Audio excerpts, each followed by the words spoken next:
की कथा, श्री सदन भक्त जी की कथा।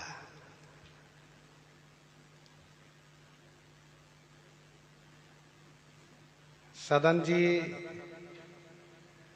उन संत जी के द्वारा शालिग्राम भगवान प्राप्त करके बड़े आनंदित हो गए और निर्णय कर लिया कि अब मांस मैं नहीं बेचूंगा।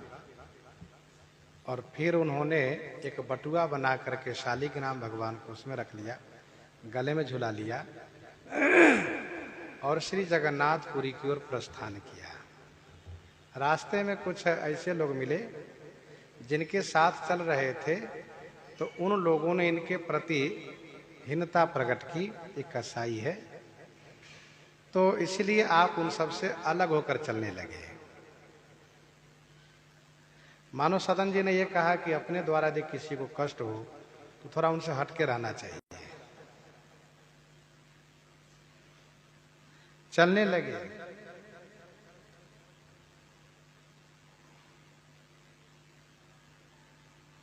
एक रास्ते में जलाशय था, वहां पर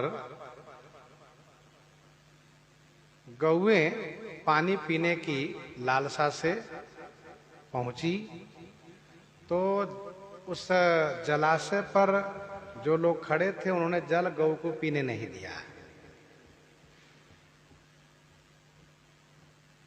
गौ प्यास से व्याकुल हो रही थी, तो सदन जी को दया आ गई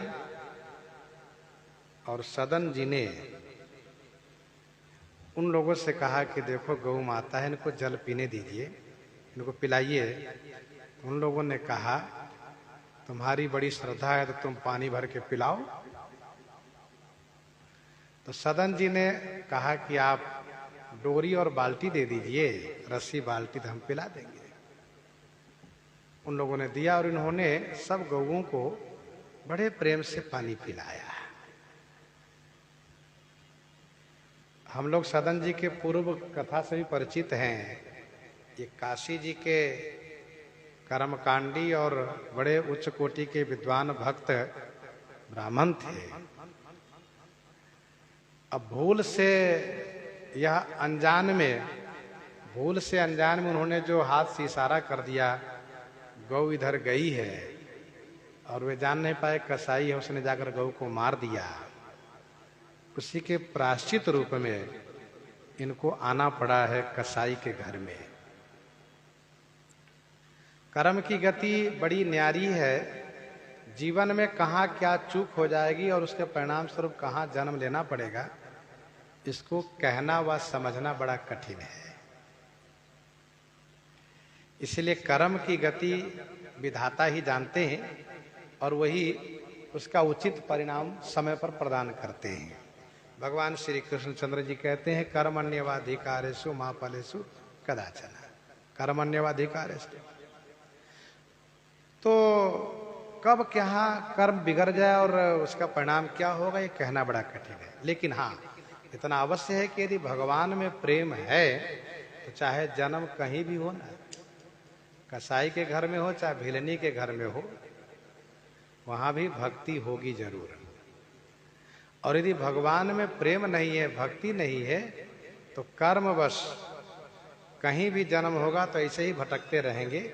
इसलिए भक्त ये चाहता है कि जेहि जोनि जन्म कर्म बसता राम पद अनुरागो, मेरा जन्म हो हमारे अपने कर्म के अनुसार, लेकिन हम आपके चरणों में अनुरक्त रहें। तो सदन जी को शालिग्राम भगवान में पहले भी प्रेम था, आज भी प्रेम है। गौ माता को उन्होंने जल पिलाया, आगे बढ़े। भूख लगती थी तो भिक्षा मांग लेते थे, वैसे ही भूख लगी तो भिक्षा मांगने के लिए बगल वाले गांव में चले गए। अच्छा, साधु की विशेषता होती है, यदि भूख लगी हो तो गांव में प्रवेश करेंगे, भूख न लगी हो तो गांव को दाएं बाएं करके